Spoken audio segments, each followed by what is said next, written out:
Some truths don't come back to you in words. They walk straight toward you with your eyes and your silence. The terminal buzzed with the restless rhythm of departures and arrivals, rolling suitcases tapping against polished floors, overhead announcements echoing in practiced calm, and the sharp scent of coffee drifting through the air as Ethan Cole stepped out of a black SUV that still hummed with the quiet authority of his world. Everything about him was precise, measured, controlled. From the cut of his charcoal coat to the way people instinctively moved aside without knowing why, as if success itself carried a gravitational pull. And for years that pull had never failed him, not in boardrooms, not in negotiations, not in the carefully curated narrative of his life. But none of that mattered in the moment his eyes caught something. No, someone, standing just beyond the sliding glass doors where the cold air slipped in with every opening. Because time did something strange then. It didn't stop, it stretched, bending around a single figure he had buried 6 years ago under decisions he told himself were necessary. Naomi Carter stood there, not hidden, not hesitant, just present, her posture steady, her expression unreadable, her dark coat simple against the swirl of travelers, and in her arms. No, not just in her arms, but orbiting her in quiet closeness, were 3 small children, no older than 5, each holding onto a piece of her like she was the center of their world. And Ethan's breath didn't catch dramatically, it didn't shatter the silence, it simply failed to arrive. Because one of the boys turned his head, just slightly, enough for the overhead light to trace the line of his jaw, the shape of his eyes, the unmistakable imprint of a face Ethan had seen every morning in mirrors for decades. And suddenly the noise of the airport dulled into something distant and hollow, like sound underwater, as the second child shifted, a girl this time. Her curls bouncing lightly as she adjusted her grip on Naomi's coat, her expression calm, observant, and painfully familiar in a way that required no explanation, no test, no confirmation, because recognition doesn't ask for permission, it lands with certainty. And the third, the smallest, clutched a tiny backpack, glancing up at Naomi with a trust so complete it tightened something in Ethan's chest that had nothing to do with business or power or pride. Naomi didn't look surprised to see him, not shocked, not angry, just aware, as if she had already lived through every version of this moment in her mind and chosen exactly how it would unfold. And when their eyes finally met, there was no rush of words, no collapse into accusation, only a stillness that felt heavier than anything he had ever carried. Because in that silence he understood something he had spent years avoiding. She hadn't disappeared, she had stepped out of a world that erased her and built one that didn't need him, and standing there, surrounded by proof that didn't speak but didn't have to, Ethan Cole, man who had negotiated billion-dollar deals without hesitation, found himself unable to take a single step forward. The distance between them was no more than 30 feet, but it felt like a line drawn across 6 years of silence that neither of them had crossed.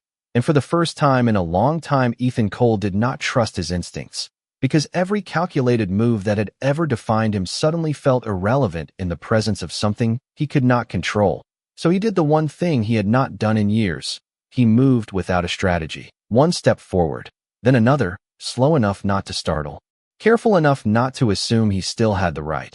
While Naomi did not shift her position, did not pull the children closer or push them away, she simply watched him approach with the same steady composure that had unsettled him more than anger ever could.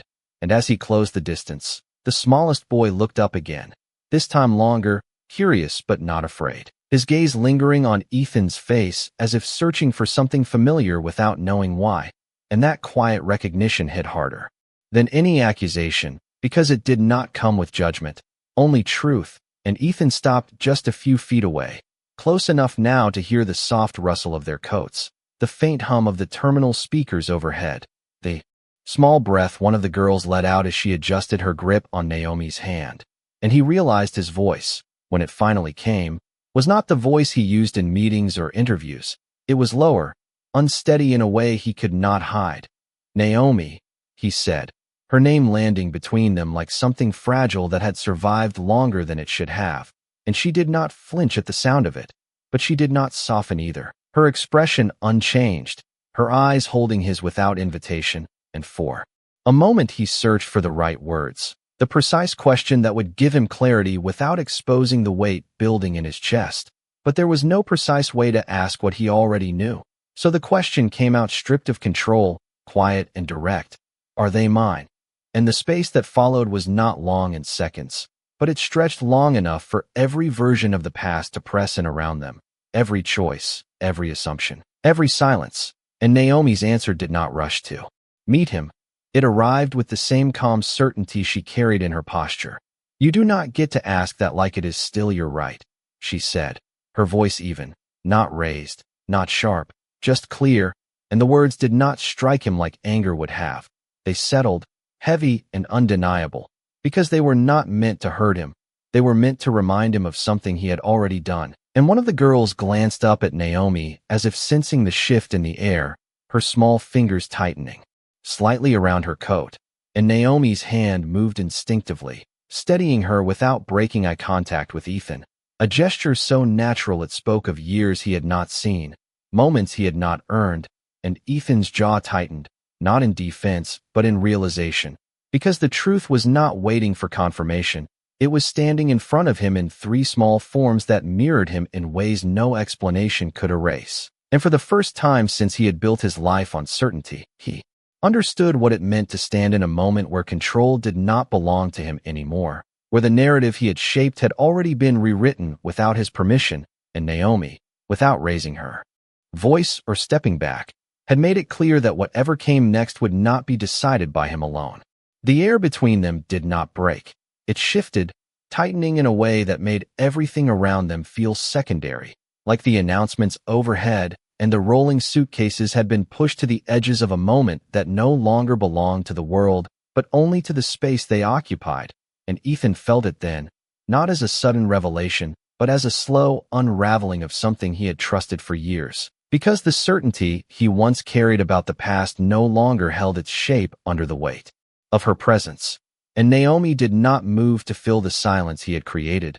She simply let it exist, let him sit inside it long enough to understand that answers were not something she owed him anymore. And that realization pressed harder than any rejection could have, because it forced him to confront the version of himself that had made this distance inevitable. His mind reached back, not cleanly, not in a straight line, but in fragments that refused to stay buried, late nights in offices lit by cold screens, conversations cut short because timing never felt right, the quiet agreement he had made with himself that certain things could wait, that she would understand, that she always had, until the day that understanding turned into absence. And he had told himself a story then, a simple one, that she had left, that she had chosen a life that did not include him, that whatever had been between them had not been enough to stay, and it had been easier to accept that version than to question the gaps, easier to move forward than to look back at the messages that stopped coming, the calls that went unanswered, the silence that grew without explanation. But standing here now, with three small lives anchored to her presence, that version of the past felt incomplete in a way that could no longer be ignored. One of the boys shifted closer to Naomi, his hand brushing against hers as if to confirm she was still there, and she responded without looking down, her fingers closing gently around his, a gesture that spoke of repetition, of years of quiet reassurance given without thought. And Ethan noticed it, not as an observer, but as someone who understood what it meant to not be part of that instinct. And something in his chest tightened again, not sharp, not sudden, just steady and unavoidable, because there was no version of the past that could explain away what stood in front of him without leaving questions he had never asked. He exhaled slowly, his voice quieter now, not searching for control but for clarity. I was told you left, he said, the words sounding smaller than he intended, as if even they understood they did not carry enough weight. And Naomi's gaze did not shift, but there was something in it now, not anger, not even disappointment, something closer to recognition, like she had expected that explanation long before he spoke it. And when she answered, it was not to argue, not to defend, but to place a truth where his assumption had been. You were told what was convenient, she said, her tone steady, and the simplicity of it unsettled him more than any detailed explanation could have, because it implied something larger, something constructed, something he had accepted without question. And the realization did not come with a dramatic shift. It came quietly, the way a foundation reveals its cracks only after the weight becomes too much to ignore. And for the first time in years, Ethan did not feel like the man who controlled outcomes. He felt like someone who had been standing inside a story that was never fully his. And Naomi, without raising her voice or stepping closer, had just shown him that the version he believed might have been built on something he never thought to question. The words settled between them, quiet but irreversible. And for a moment Ethan did not respond, not because he did not have something to say, but because whatever he might have said would have belonged to the version of events he was starting to question, and that version no longer felt steady enough to stand on. So he held his silence, letting the weight of her statement sink in, while Naomi adjusted her stance slightly, shifting the smallest child onto her hip with practiced ease, her movements efficient, unhurried, the kind that came from repetition rather than performance. And it struck him then that everything about her now carried that same quiet certainty, as if the years he had not seen had not broken her. They had refined her into someone who no longer needed permission to exist in her own space. A boarding announcement echoed overhead, clear and neutral, calling for passengers to begin lining up at a nearby gate. And the subtle change in the flow of people around them made the moment feel even more contained, like the world was continuing without waiting for them to resolve anything. And Naomi glanced briefly toward the gate before returning her attention to him, not in hesitation, but in acknowledgement that time, for her, did not pause here, and Ethan noticed that the difference between his stillness and her forward motion, and something in him resisted it, not with anger, but with urgency he could not fully control. "What does that mean?" he asked, his voice steadier now but carrying a tension that had not been there before. Convenient for who? And this time Naomi's expression shifted, not dramatically, but enough to reveal that she had expected this question, that she had been waiting for him to reach the point where he would finally ask it. And when she answered, her tone remained calm, but there was a clarity in it that cut deeper than volume ever could. "For the people who needed you focused on everything except me," she said, and the implication landed immediately, not as a theory, but as something that aligned too closely with the structure of the life he had built, the advisors, the board members, the constant pressure to maintain an image that could not afford distractions, and his mind moved quickly, connecting pieces he had never thought to connect before, conversations that ended too abruptly, messages that never seemed to reach him, explanations that had always sounded reasonable at the time. And suddenly those moments did not feel isolated, they felt arranged, and the realization did not come with clarity. It came with discomfort, the kind that builds when something you trusted begins to reveal its fractures. One of the boys looked up at him again, this time longer, his gaze steady, unguarded, and for a second Ethan saw himself at that age. The same quiet observation, the same instinct to understand before reacting, and it pulled something deeper than logic, something that did not care about contracts or strategy or reputation, something that simply recognized connection without needing to justify it. And Ethan swallowed, his voice lower now, almost careful. "I did not know," he said, not as a defense, but as a statement that felt insufficient the moment. It left him, and Naomi did not argue with it, did not challenge it. She simply let it exist, and then she gave him something he had not expected, not forgiveness, not even anger, but truth without cushioning. "You did not ask," she replied, and those 4 words held more weight than any explanation he could have given, because they did not accuse him of ignorance. They pointed to something else entirely, something he could not deny, the choice not to look deeper when the surface was easier to accept. And in that moment Ethan understood that whatever had been taken from him might not have been forced, it might have been allowed, and that realization stood between them, quiet and undeniable, as Naomi shifted her attention back to the children, preparing to move forward, not away from him in anger, but forward in a life that had already continued without waiting for him to catch up. Naomi did not wait for him to respond again, not because she was dismissing him, but because her life had already taught her that waiting for answers that never came was a luxury she no longer allowed herself.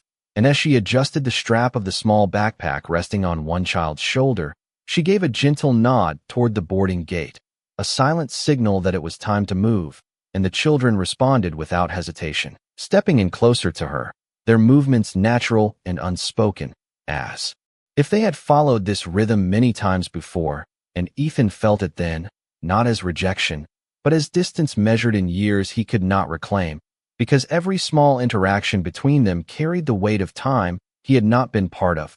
Every glance, every quiet exchange, every instinctive response was proof of a life that had grown without him. And he found himself stepping forward again, not to stop her, not to demand, but because standing still now felt like choosing to lose them a second time. "Naomi, wait," he said, his voice steady but urgent in a way he could not hide, and she paused, not turning fully, just enough to acknowledge that she had heard him, her profile calm against the soft glow of the terminal lights. And for a second, he searched for the right words, something that would not sound like control, something that would not repeat the mistakes he was only now beginning to understand.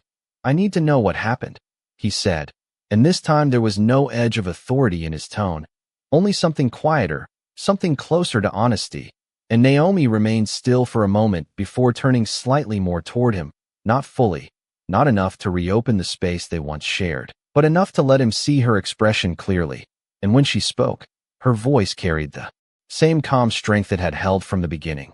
"You do not need to know," she said, not as a denial, but as a boundary. "You need to understand why you did not know." And the distinction settled deeper than anything she had said before, because it shifted the focus away from her absence and placed it directly on his inaction. And Ethan felt it, the difference between seeking answers and facing responsibility. And for the first time, he did not try to argue it, did not try to redirect it into something easier to process. He simply stood there, absorbing it, while one of the girls looked up at Naomi, her voice soft but clear. "Mom, are we going to miss our flight?" And Naomi's expression softened just slightly as she glanced down at her, her hand brushing gently over the girl's hair. "No, baby, we are right on time," she said, and that small exchange, so simple, so ordinary, carried a weight Ethan had never considered before, because it was not about schedules or flights. It was about presence, about being there consistently enough that a child could trust your answer without question. And as Naomi turned back toward the gate, guiding the children forward with quiet confidence, Ethan understood that whatever he had lost was not just time. It was trust built in moments he had never witnessed, and yet something in him refused to let the moment end there, not with unanswered questions, not with distance left unchallenged. So he stepped forward once more, his voice lower now, more deliberate. "I am not asking to control anything," he said, and she slowed again, just enough to hear him fully. "I am asking for a chance to understand what I was not allowed to see." And this time, when Naomi turned, there was a pause in her gaze, not hesitation, but consideration, as if she were measuring something beyond his words, something that had less to do with what he said and more to do with whether he was capable of becoming someone who deserved to hear the truth. And for a brief moment, the space between them felt less fixed, not closed, not resolved, but no longer completely unreachable, as if the next step, whatever it would be, depended not on what he demanded, but on what he was willing to become. Naomi held his gaze for 1 second longer than before, not long enough to signal agreement, but long enough to show that she had heard him fully, and then she turned again, guiding the children toward the boarding line with a calm that did not rush and did not hesitate. And this time Ethan did not call out to stop her, because something in the way she had looked at him made it clear that pushing harder would not bring him closer. It would only reinforce the distance she had already learned to maintain. So instead he followed at a measured pace, not beside her, not claiming space he had not earned, but close enough to remain part of the moment, his steps no longer driven by instinct alone, but by a quiet determination that had replaced the urgency from before. The line at the gate moved steadily, passengers handing over boarding passes, brief exchanges with the attendant, the routine flow of travel continuing without regard for the shift happening just a few feet away. And as Naomi reached the front, she handed over her documents with practiced ease, her voice soft but clear as she confirmed their destination, her tone carrying no tension, no trace of the conversation that had just unfolded. And Ethan noticed that too. The way she separated her life into what mattered and what did not, how she protected her children from anything that did not belong to them. And it struck him that whatever she had endured, She had not allowed it to shape the way they experienced the world, and that realization settled deep, not as admiration alone, but as something heavier, something that made him aware of the kind of strength he had never been forced to develop. One of the boys stepped slightly ahead, his small hand reaching toward the scanner, curious about the process, and Naomi gently guided him back with a quiet word, her touch light but firm, and the boy responded instantly, trusting her direction without question, and Ethan felt that again, that steady pull of something he recognized but had never been part of, the kind of trust that could not be built with explanations or promises, only with presence over time. When Naomi stepped through the gate with the children, there was no dramatic pause, no glance back, just forward movement into the jet bridge, and for a brief second Ethan stood at the edge of that threshold, the line behind him continuing to move, the attendant looking up with polite expectation, and in that moment he made a decision that had nothing to do with business, nothing to do with image or consequence. He reached into his coat, pulled out his phone, and with a quiet, deliberate motion, he canceled the meeting that had brought him to the airport in the first place, the one that would have secured another expansion, another headline, another piece of the life he had built without question, and the confirmation appeared on his screen almost instantly, clean and efficient, as if the system itself did not recognize the weight of what he had just set aside. And then he stepped forward, handing over his own boarding pass without hesitation. The attendant scanned it with a brief nod, unaware that the man in front of her had just shifted the direction of his day, perhaps more than that. And as Ethan walked down the narrow corridor toward the aircraft, the hum of the engines growing louder, he understood something, with a clarity that had not existed before, that whatever answers he was seeking would not be found by standing at a distance. They would not be given simply because he asked.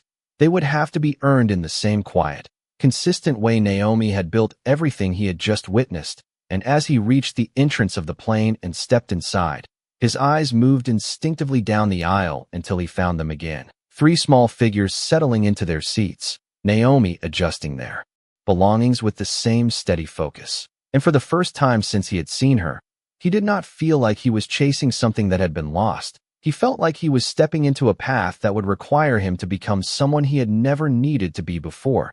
And that realization, quiet as it was, carried more weight than any decision he had ever made.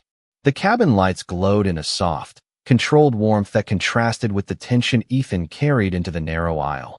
And as passengers settled into their seats, adjusting bags and fastening belts, the ordinary rhythm of flight preparation wrapped itself around a moment that felt anything but ordinary, because just a few rows ahead, Naomi was already seated, her movements efficient as she helped the children into place, fastening their seat belts with practiced care, checking each one twice without needing to be asked, and Ethan slowed his pace as he approached, not out of hesitation this time, but out of awareness, because every step closer meant stepping into a space that had functioned without him for years. And when he reached the row across from them, he paused briefly before taking his assigned seat, his gaze lifting instinctively toward them again, drawn not by curiosity anymore, but by something deeper, something that felt like recognition unfolding in real time.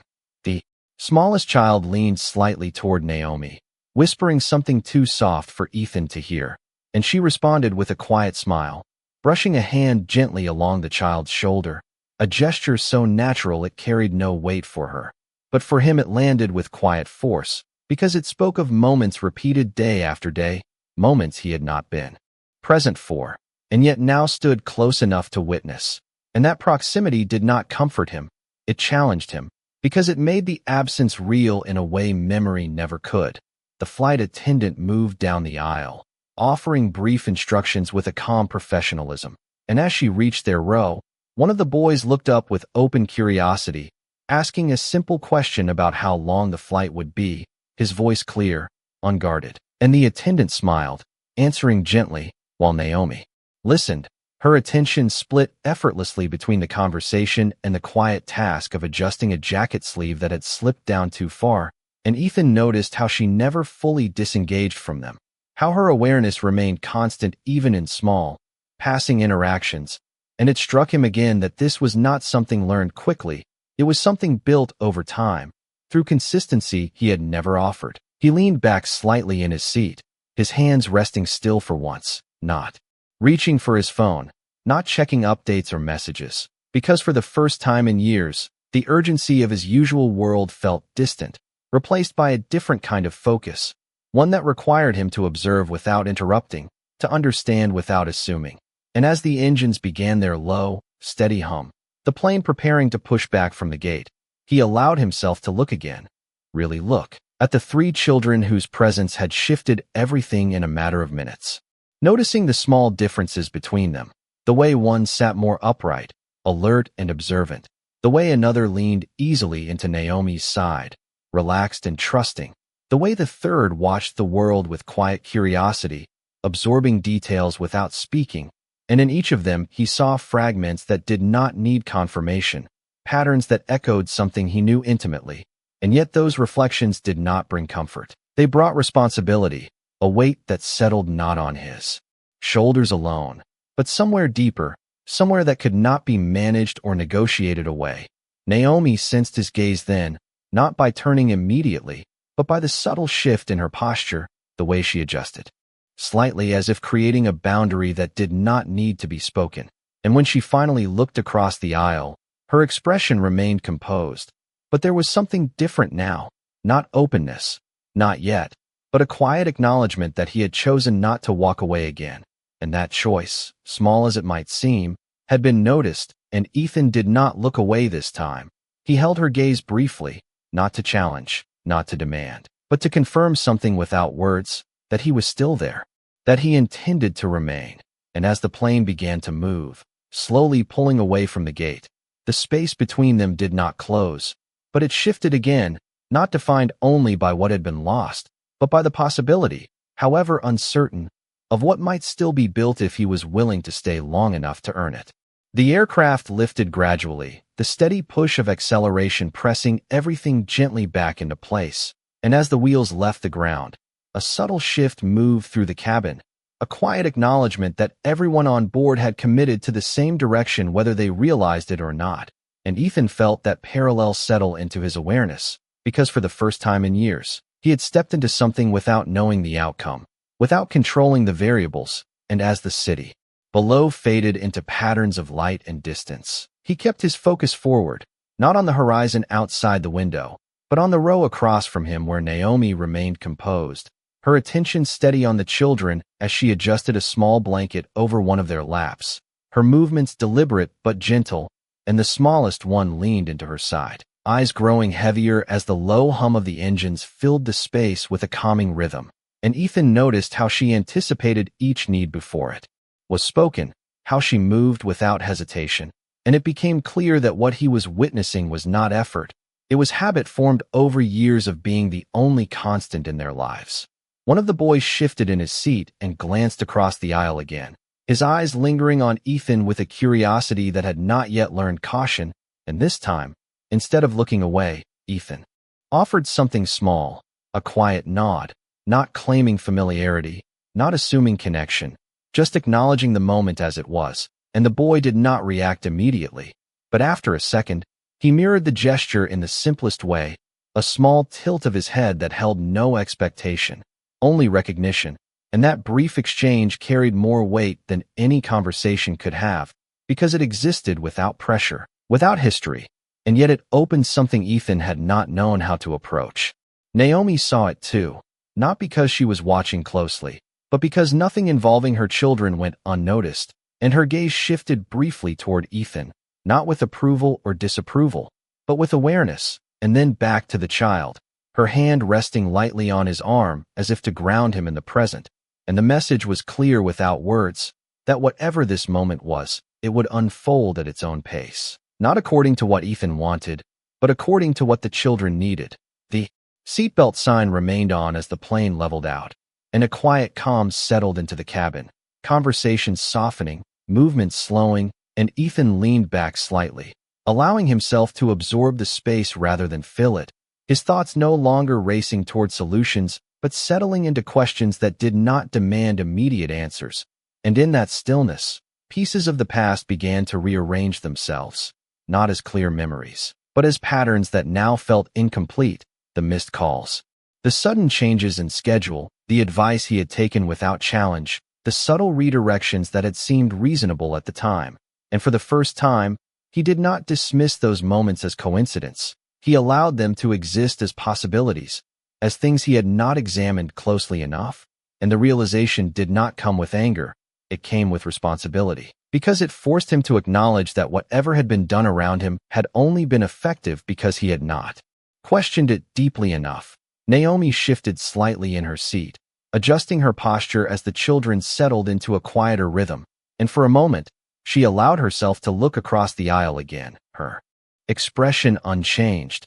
But there was something in her eyes that had not been there before, not openness, not yet, but a recognition that he had stayed, that he had not retreated into distance or control, and Ethan met that look without speaking, holding it just long enough to convey something simple and unforced, that he was not here to rewrite the past in his favor.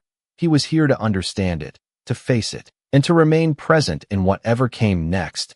And as the plane continued its steady course through the sky, the distance between them no longer felt fixed in time. It felt like something that could shift, slowly, deliberately, if he was willing to accept that the process would not belong to him, but to the truth he had only just begun to see. The cabin had settled into a quiet rhythm that felt almost detached from the weight of everything unfolding within it. The soft hum of the engines blending with the occasional rustle of movement as passengers adjusted in their seats. And in that calm, something shifted in a way that did not demand attention, but changed the direction of the moment nonetheless, because one of the children stirred, the smallest one lifting his head from Naomi's shoulder with a slow blink, as if waking from a light sleep, his eyes unfocused at first before settling on the space across the aisle. And this time when he looked at Ethan, there was no hesitation, no searching, only a simple awareness that did not need explanation. Naomi noticed immediately, her hand resting gently against his back, steady and reassuring. But she did not interrupt. She did not redirect his attention. She allowed the moment to exist as it was. And that choice, quiet and deliberate, carried more meaning than any words could have. Because it was not about control. It was about trust, not just in the child, but in what the moment might reveal. Ethan did not move forward, did not lean in or attempt to close the space between them.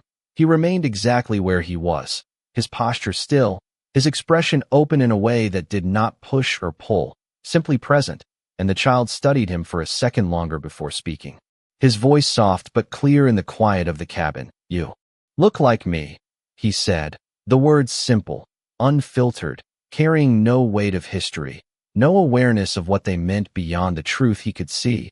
And the sentence did not land as a question, it landed as a realization, something observed and accepted without doubt. The words settled into the space between them, and for a moment, nothing else moved, because in that single statement, everything that had been left unspoken found its place without needing to be confirmed, and Ethan felt it then.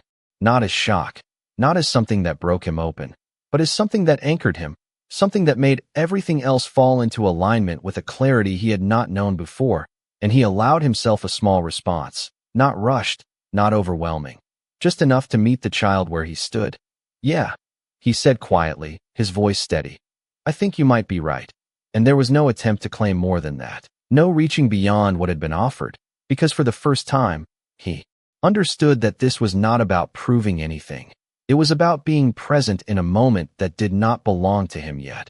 Naomi's gaze shifted then, meeting his across the aisle, and there was something in her expression that had changed, not softened in the way he might have once expected, but adjusted, as if a piece of the tension she carried had found a place to rest, not gone, not resolved, but no longer held as tightly. And she looked at him for a second longer than before, returning her attention to the child, her hand brushing gently over his shoulder again, grounding him in the present without pulling him away from what had just happened.